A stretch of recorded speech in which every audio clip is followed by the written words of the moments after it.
Okay, so it is currently a very rainy afternoon. I did not think that it would start raining, but alas it has, and now I am stuck at home. I have to wait for the rain to stop before I can even think about going out. Is this in the way? Okay, let's talk about books. Recently I read this, The Orchid Folios by Zining, a Singaporean.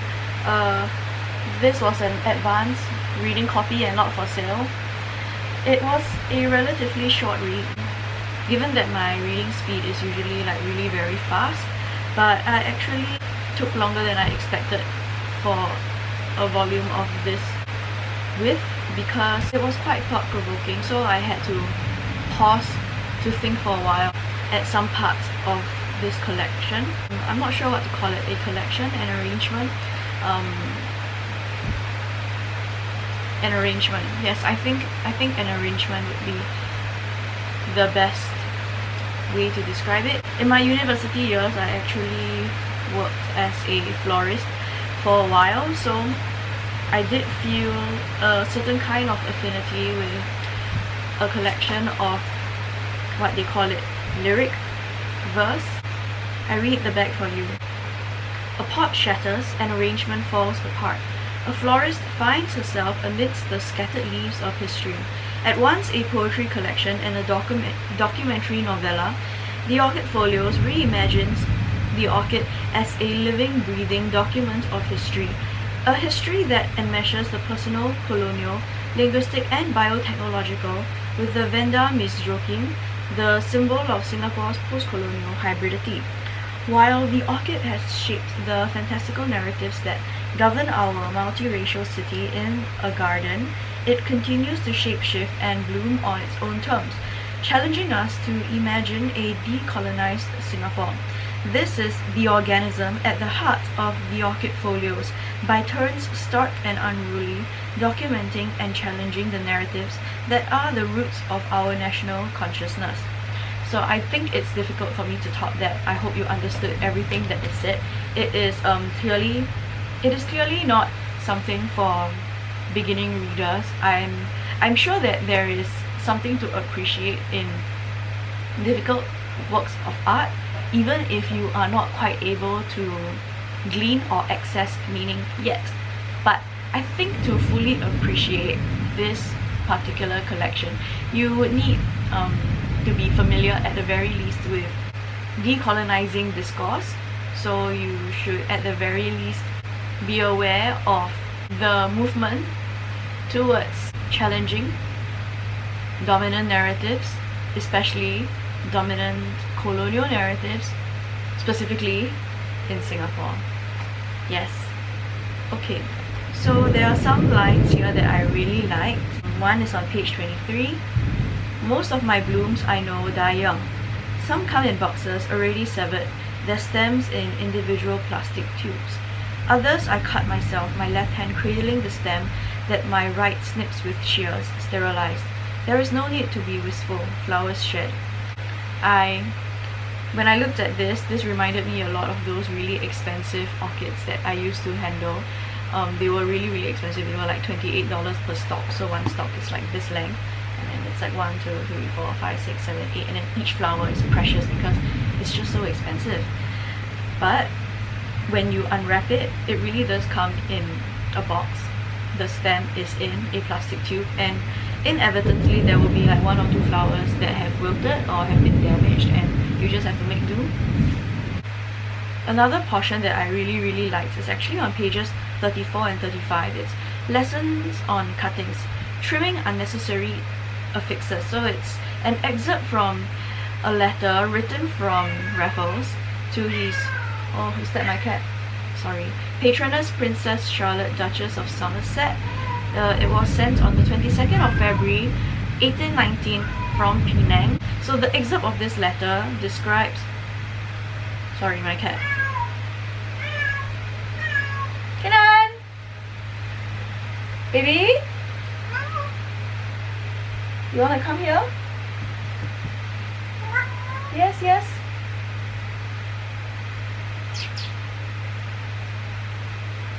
okay, sit there. What this letter does is it describes the way to get to Singapore. So it's like, past the town of Malacca and round the southwestern point of the peninsula, you will then enter what are called the Straits of Singapore, and in Marsden's map of Sumatra, you will observe an island to the north of these straits called Singapura. This is the spot, and then there is a long section of redaction. And this redacted part is reviewed on the other page. So if you just read it without the other page, you just read what is redacted, it's like, so it says, this is the spot on which I have planted the British flag, where I trust it will long triumphantly wave. However, the redacted section actually says, this is the spot, comma, and you go over, the site of the ancient maritime capital of the Malays, and within the walls of these fortifications, raised not less than 6 centuries ago, on which I have planted the British flag. So what this act of redaction does is that it dehistoricizes Singapore by making it seem as if Raffles discovered this completely undeveloped and very ulu place, when in reality he himself admitted that this place has been the ancient maritime capital of this area, and the walls were actually raised not less than 6 centuries ago. So Raffles himself acknowledges Singapore's rich history, but personally, from my experience learning the history of Singapore, this was not taught to us, okay? Yeah, this was not taught to us at all. We assumed that there was really nothing but a fishing village, which is some undeveloped, I know I said this before, but it's like an barbaric backwater of Southeast Asia. Another page that I really like is on page 105, Floristry Basics Growth. You may not reattach leaves or roots to a cutting. You may, however, grow from it a new plant, which will blossom from memory. So to me, what this reads is that when you erase important parts of a narrative in order to suit a particular purpose, you cannot retroactively reattach those parts back, and then the section that remains ultimately takes on a life of its own. Other things that I really liked in this book are exam questions. I know it sounds wacky, but so for example, there is an excerpt here, exemplary arrangement of the meritocratic dream. So there is a quote from a book, I shall not state which book, and it says, "In my life I have lived the meritocratic dream even though I did not live it in America, etc, etc. Hence, with financial aid and scholarships and through a merit-based promotion system, I escaped the clutches of poverty." Sounds familiar? And then on this side, there is an exam question awarded 20 marks. It says, "In Singapore, where we have neither natural resources nor a natural hinterland, a multiracial meritocracy is key to our success. List and evaluate the initiatives, such as government scholarships and foreign talent policies, that the government has put in place to maintain a meritocratic society. Using anecdotes from your personal experience, provide evidence for the success of our system. What was your meritocratic dream and how did the governmental policies help you to achieve it?" Now, I particularly enjoyed this question because I felt it was really funny. I liked how the question basically left you no choice but to agree with the example given to you on the side and then come up with your example that supports this example, which supports a dominant narrative. And even though like an exam question like this, usually it gives you like room to disagree, it gives you room to negotiate your own meaning from it, but the way this was written, there is no way for you to go about it other than to fully agree and then dredge up some kind of example that would contribute to this point of view. So that was The Orchid Folios by Mok Zining. Another one that I recently read is Braised Pork by An Yu. So this writer was born in 1992. She was raised in Beijing. She has studied and worked in New York, Paris, and she writes her works in English. So this is her debut novel. At first I picked this up thinking this was translated, then I flipped to the back and I was like, it's not translated, it was written in English. So I think I prefer works that are translated because there is a greater degree of expression. However, sometimes it's really annoying to read footnotes because the translator has no choice but to keep a word in its original form, and then there's a footnote at the bottom, and I personally just really hate footnotes. So what this book is about is there's a woman, she's in her early 30s, and one day she discovers that her husband is dead in the bathtub, and beside him there is just a sketch of a fishman, meaning a man's head with a fish body attached to it. It's a really ugly sketch and it really bothers her. The absence of her husband renders her unsupported. She does not have money. She's struggling to pay the upkeep of a really expensive 4-bedroom apartment.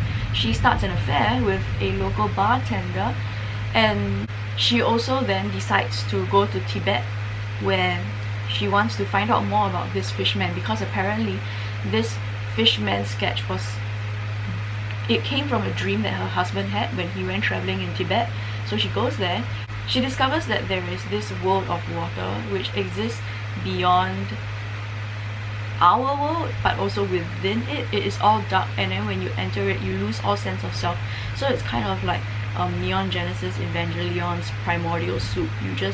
It's dark, there is no sense of self, there is no sense of any other. It's just you are a floating consciousness.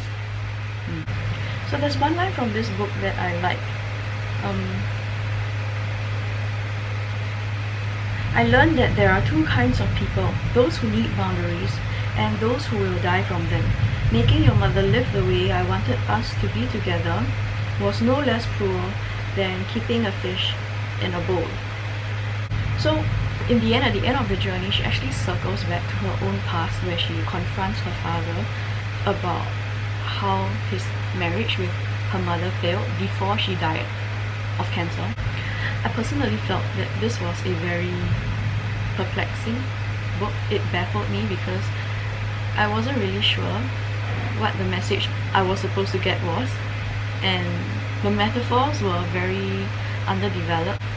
Their significance was just not clear to me. Also, a lot of the roads led to dead ends, and I didn't really understand why the book had to start with her husband dying, and then later on we don't actually find out at all why he dies or how he dies. Two more, because recently I revisited a library that I used to go to a lot when I was younger. While I was there, I managed to find a couple of books that I had been looking for a while, but every library I go to in my area does not have any available copies for borrowing, so I was very happy. So the first is general fiction, but what I heard about it was that it takes the form of interviews. I wanted to see how it would play out. It's called Daisy Jones and the Six by Taylor Jenkins Reid. And another book that I wanted to read for like a couple of years now is My Year of Rest and Relaxation by Otessa Moshfegh. This book is really hard to find. So apparently this book is about a woman who wants to sleep for 1 year. She just wants to do nothing but sleep for 1 year. I can relate to it. I too would like to sleep for a year.